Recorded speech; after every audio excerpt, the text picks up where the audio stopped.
Hey guys, it's Drew again. I wanted to do a video response for a new channel, Return to Collecting, and showing off 10 cards that I may want in my collection if money was no object. Let's check it out.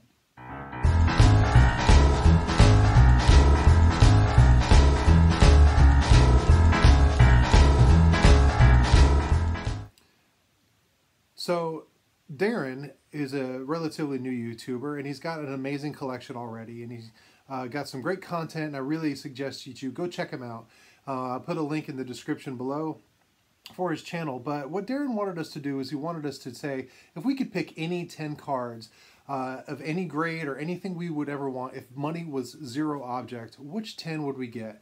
And I thought it was really kind of interesting. So I came up with a list of cards, and honestly, I don't care about grade as much because I'm not a graded collector, but you're going to notice a theme in this. So I'm going to go in chronological order from the oldest card to the most recent, and just kind of see what you guys think.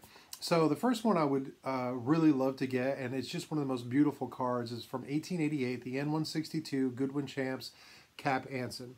And this card is so amazing because the background in it is just insane. The fact that they put like a sunset kind of coloring in it with the clouds, and then Cap Anson, he's got the stringed up uniform, is just so, it just screams 1800s baseball. And of course, how cool is that mustache? So that's my number one.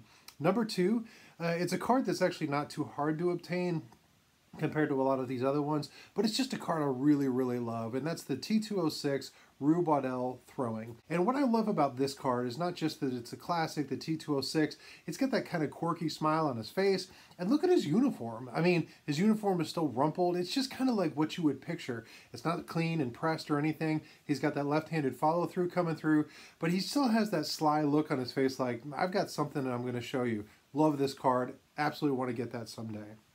The next one is from 1915, and it's the Cracker Jack Joe Jackson card.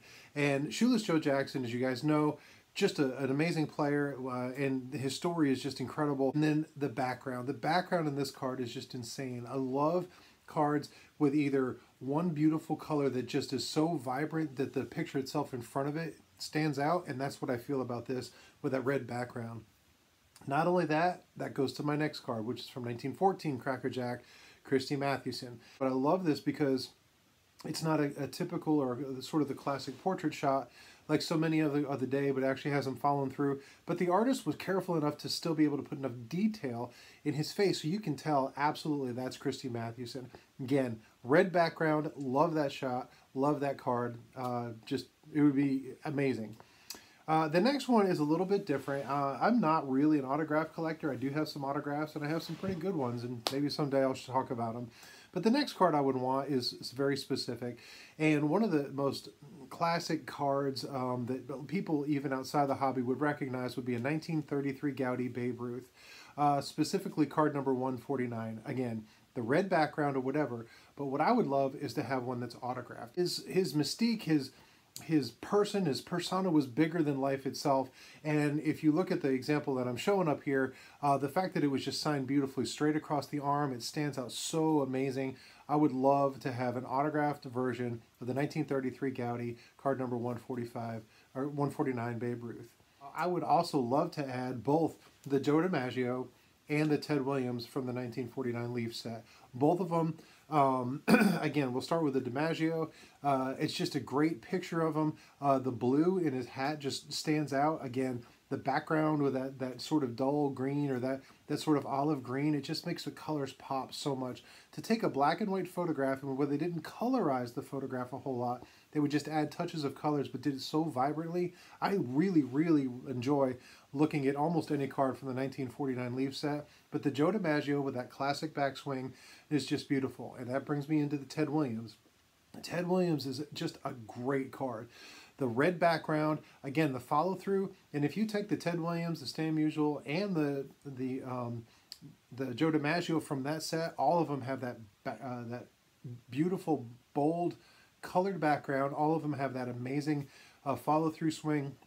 And all of them just have that determined look on their face to show that they were just a student of the game. I love that. So I would also add the Joe DiMaggio and the Ted Williams, both from the 1949 Leaf set.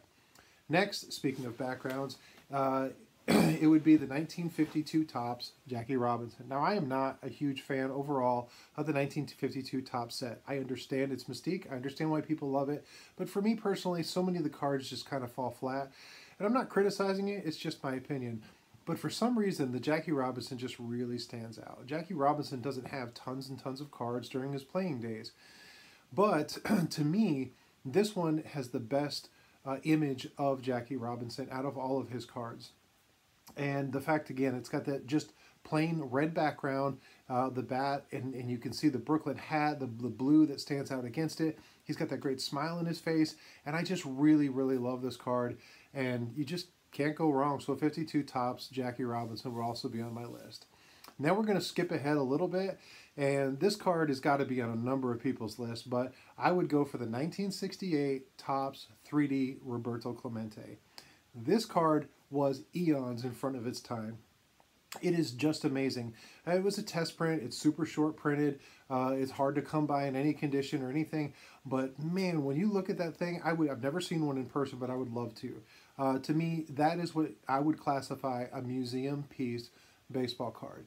The 3D effect that they put in there, the Roberto Clemente, just the picture on his face, of his face, it's just classic. I know so many guys that are big Roberto Clemente fans, and how can you blame them? And when this would be the pinnacle for all of their collections, it's got to be in mine. The only downside about this, man, I wish they put Roberto instead of Bob.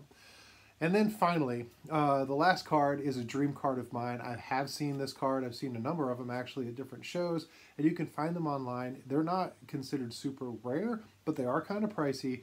And for me, being a collector of Griffey stuff, how could you not want this? But what I would love is one of the first cards that really injected into the hobby of the sort of short printed phase of autograph cards, which would be the 1994 Upper Deck Ken Griffey Jr. and Mickey Mantle autograph card.